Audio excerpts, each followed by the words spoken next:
You will hear a number of different recordings, and you will have to answer questions on what you hear.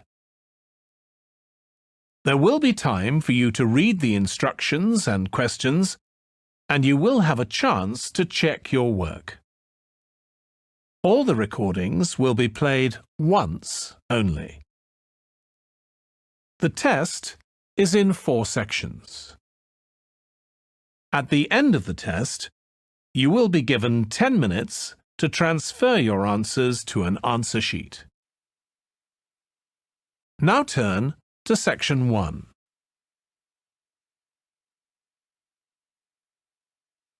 Section 1. You will hear a university administrator telling a group of new students about the central campus buildings and the facilities they provide. First, you have some time to look at questions 1 to 6.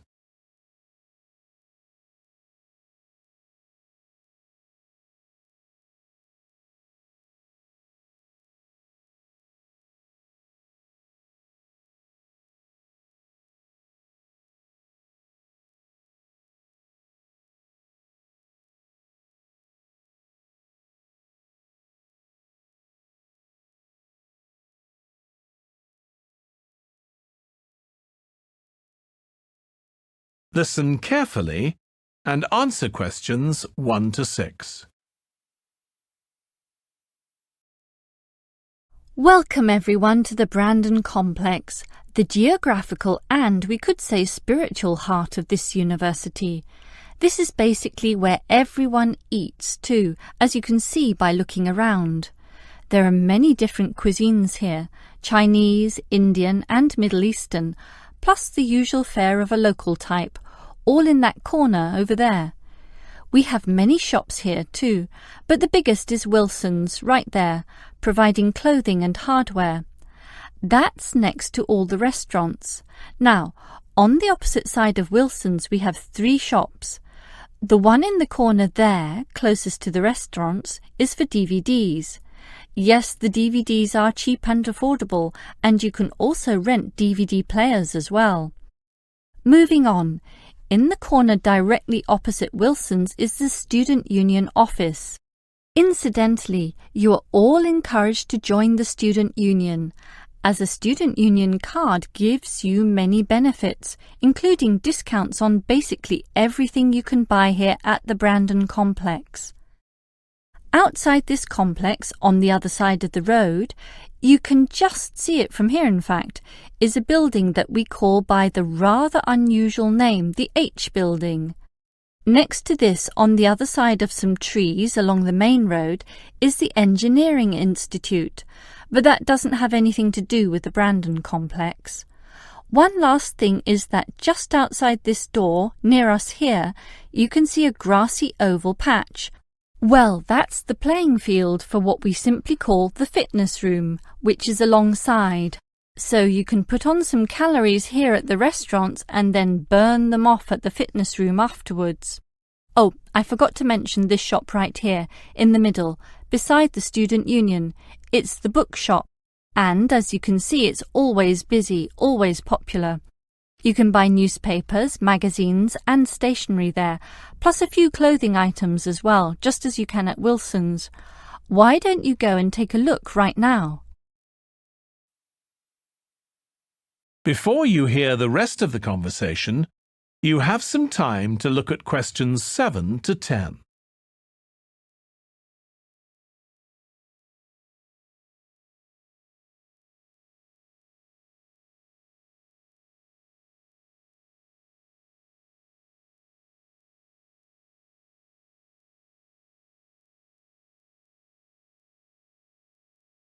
Now listen and answer questions 7 to 10. During your stay here, you might want to know what there is to do. Let's turn to the plan so I can familiarize you with the layout of the park. Most tourists would choose to stay in our guest house, located in the southeast corner.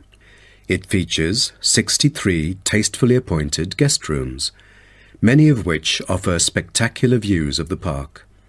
You'll find a home away from home at our guest house.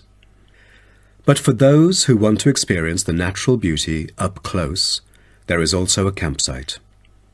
When you get out of the guest house, go straight ahead, turn right at the end of the road. To your left, there is a campsite amongst the trees where you could spend a night under the stars together with owls and chipmunks. If you look at the top left of the plan, you will notice a picnic area. You can either bring your own food, or we can deliver food to you. Barbecue is an option. The business centre is situated directly opposite the picnic area. It provides flexible, fully serviced offices, conferencing suites, meeting rooms, and is equipped with the latest multimedia facilities.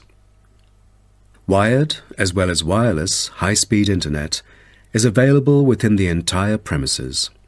The centre is designed to cater to both individual travellers and corporate groups. Visitors can also go to the museum, which holds a vast collection that exhibits local history and a natural habitat. You start from the guest house, just turn left at the first conjunction, then walk past the tea house. Turn right. You'll see the museum after making the third right. Have you found it? Pretty easy, right? To spend a delightful afternoon with a book and a fresh cup of coffee, you can go to the only cafe in the park. From the guest house, you go straight, then take the second right, and you'll see the cafe right in front of you. You might want to check out our all-season tennis court, which offers instruction for all ages and skill levels. It is located right opposite the cafe. That is the end of section 1. You now have half a minute to check your answers.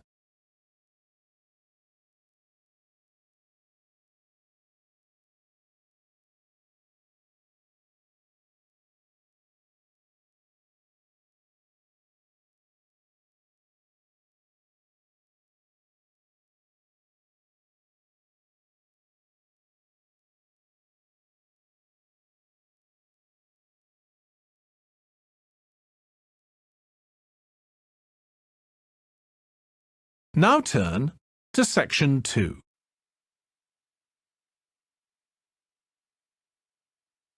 Section 2. First, you have some time to look at questions 11 to 15.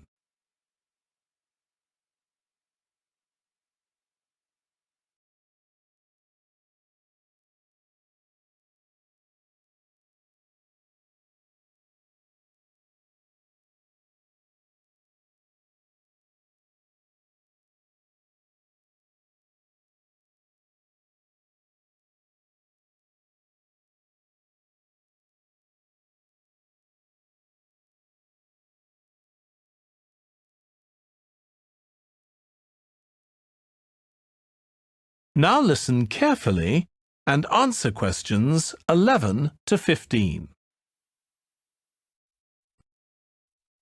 Now, let's start by seeing where you can go. As you can see on our map in the brochure I've given you, we are here at the reception block. We have a famous mill which is used for making and processing materials such as steel and coal. To visit it, just go straight ahead, north along the path in front of you, and you'll find it at the end of the path. Now, towards the east, go along the path from our starting point. Turn left to the corner and then turn right. There is a car park at the east end of the lane. To the west, there is a museum. Past the shop, around the crossroads, and it is just located at the west end of the road. And by the way, the shop is specialized in selling a variety of ore-related souvenirs, including key rings, postcards, tin-made Lewis chessmen, and even Roman soldiers which are made from beautiful pyrite. If you are interested in the laboratory where scientific experiments, analyses and research are carried out, it is situated at the southern part of the park, opposite the shop. I bet you'll be happy to hear that this laboratory is also used for gold and crystal refinement, so don't miss this one for the sake of it.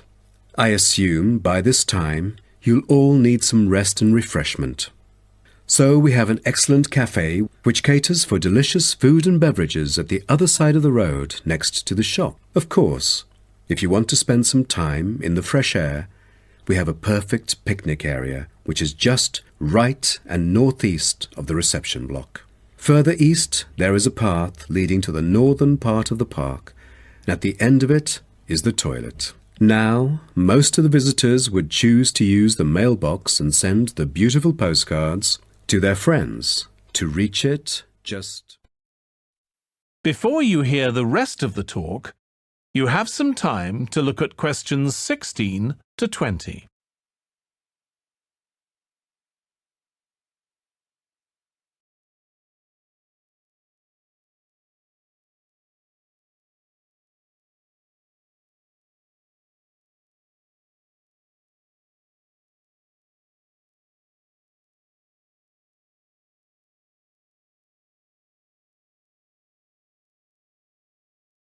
Now listen and answer questions 16 to 20. Welcome to everyone here. I hope you enjoy your stay in our village and enjoy the local scenery. I'll tell you a bit about the forest and mountain tracks in a minute, but first, I'll just give you an idea of where everything is in the village. So, we're here in the Tourist Information Center, and when you come out of the center, you're on Willow Lane, just opposite the pond. If you want to get to the supermarket for your supplies of food and water, go right. That's the quickest way, and then turn right at the top of Willow Lane, and it's the second building you come to, opposite the old railway station. If you're planning on doing some serious climbing and you need some equipment, we do have an excellent climbing supplies store just 5 minutes walk away. Turn left once you're outside the Tourist Information Center. Take Willow Lane all the way up to Pine Street. You want to go left along here. Then keep walking and go up Mountain Road on your right until you come to the next turning on the left. Head down there and you'll come to the climbing supplies store. If you get to the small building that sells ski passes, you'll know you've gone too far. You also need to head to Pine Street for the museum. It's small, but well worth a visit if you're interested in the history of the village and the old gold mining industry. So, when you reach Pine Street from here, you'll see the old railway line on the other side of the road. Turn left into Pine Street and keep going until you come to Mountain Road. And just past here, the museum will be on your left, just behind the railway line. Don't worry about crossing over the tracks. The train stopped running through here in 1985. If you're planning on following one of the easier forest walks, you might like to hire a bicycle. To get to the hire shop, again, you need to head to Pine Street. On the left-hand side of Pine Street, you'll see the town hall. Go down the little road that you come to just before it, and you'll find the bike hire shop just behind the hall. They have a good range of bikes, so I'm sure you'll find something that suits your needs. Last but not least, if you're hungry after a long day's trek, I can recommend our local cafe. Again, when you leave the Tourist Information Center, turn right and follow Willow Lane until it joins Pine Street. And right opposite, on the far side of the railway tracks, is the cafe. That is the end of section 2. You now have half a minute to check your answers.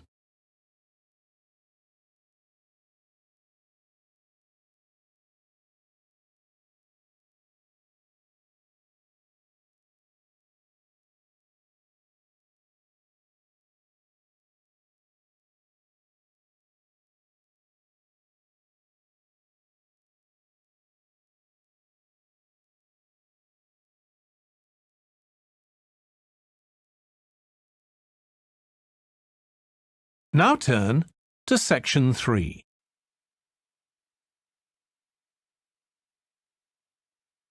Section 3. First, you have some time to look at questions 21 to 24.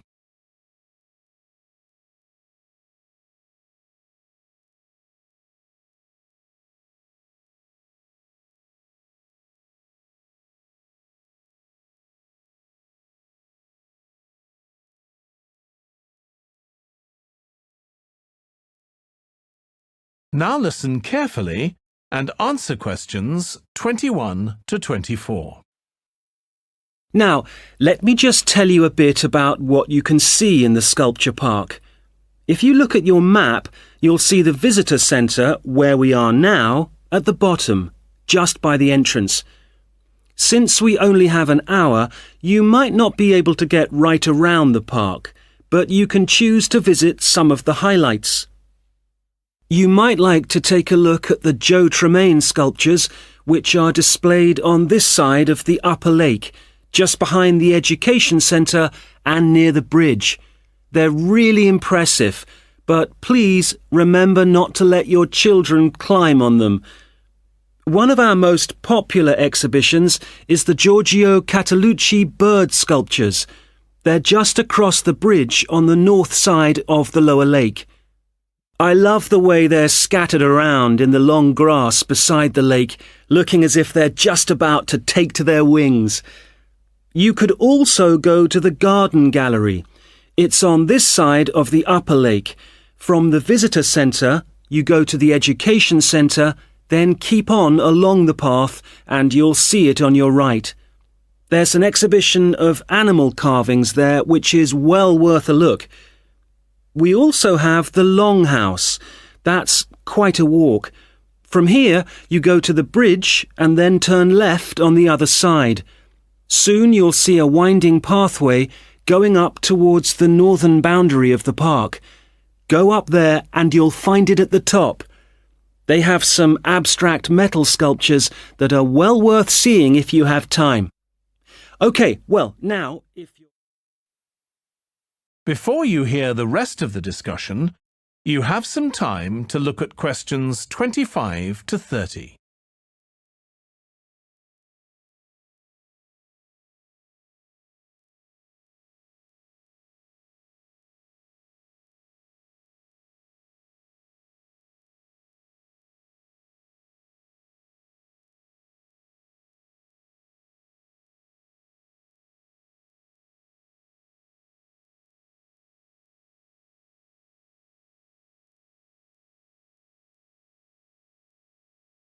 Now listen and answer questions 25 to 30.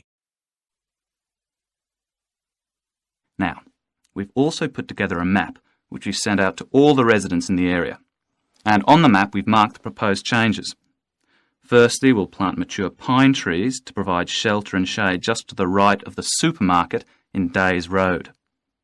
In order to address the traffic problems, the pavements on the corner of Carberry and Thomas Street will be widened. This will help to reduce the speed of vehicles entering Thomas Street. We think it's very important to separate the local residential streets from the main road, so the roadway at the entrance to Thomas Street from Days Road will be painted red. This should mark it more clearly and act as a signal for traffic to slow down. One way of making sure that the pedestrians are safe is to increase signage at the intersections. A Keep Clear sign will be erected at the junction of Evelyn Street and Hill Street to enable traffic to exit at all times. Something we're planning to do to help control the flow of traffic in the area is to install traffic lights halfway down Hill Street where it crosses Days Road. Now, we haven't only thought about the cars and traffic, of course. There's also something for the children. We're going to get school children in the area to research a local story, the life of a local sports hero, perhaps. And an artist will incorporate that story into paintings on the wall of a building on the other side of Hill Street from the supermarket. And finally, we've agreed to build a new children's playground, which will be at the other end of Hill Street, close to the intersection with Carberry Street. Wonderful. Now, what's the next stage? Well, the final plan will That is the end of section 3. You now have half a minute to check your answers.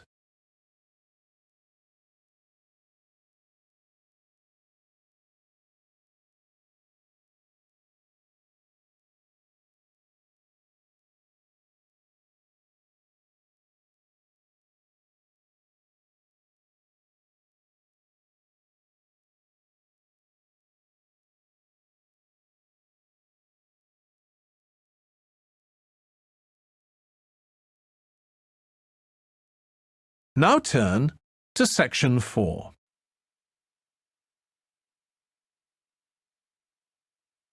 Section 4. First, you have some time to look at questions 31 to 40.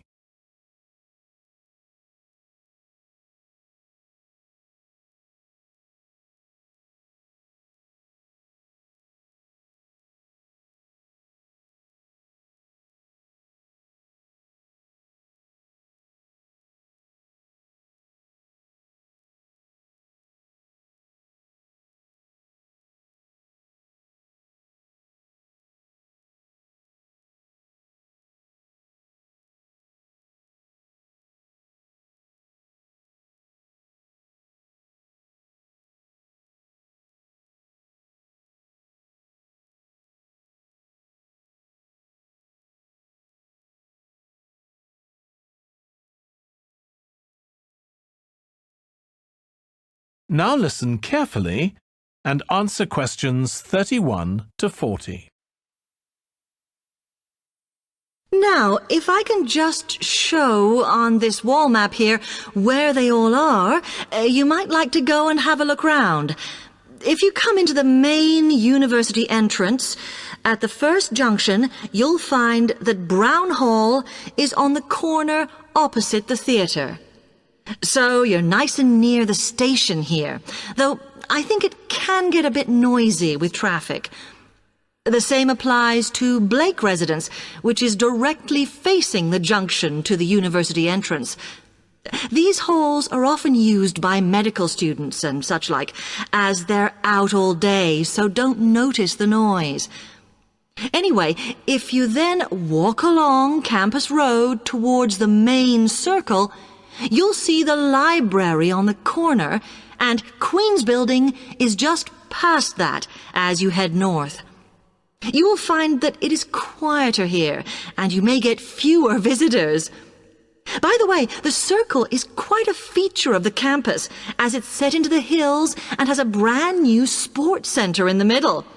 It's worth going to look around it. Now, the Parkway Flats are on the opposite corner to the library, facing the circle, as you head towards the main buildings. The main buildings are only about a 5-minute walk from here, and places in these halls go quickly, so my advice is to reserve your place as soon as possible. Then Temple Rise is inside the circle, next to the sports center, but further from the main university buildings. Now, if you'd like to go off and physically look...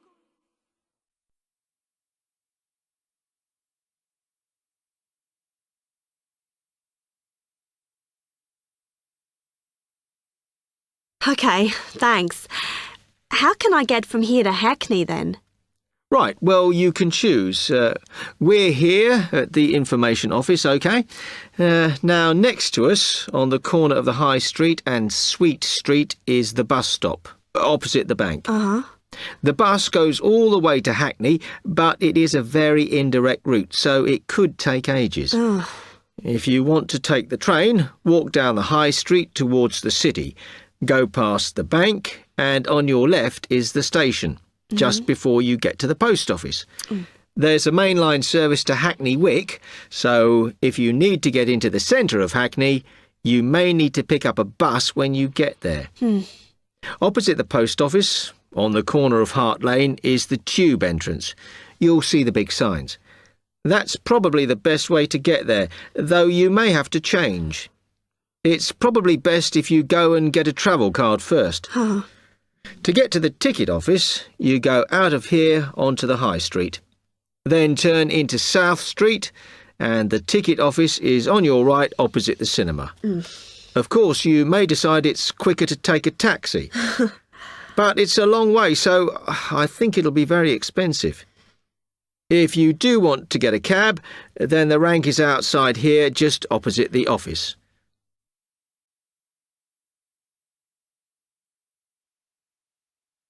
That is the end of section 4. You now have half a minute to check your answers.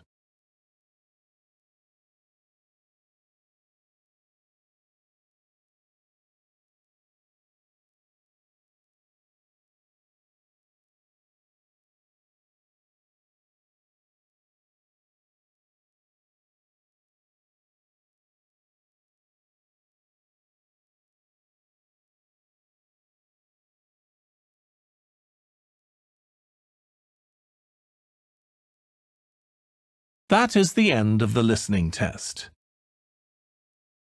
In the IELTS test, you would now have 10 minutes to transfer your answers to the answer sheet.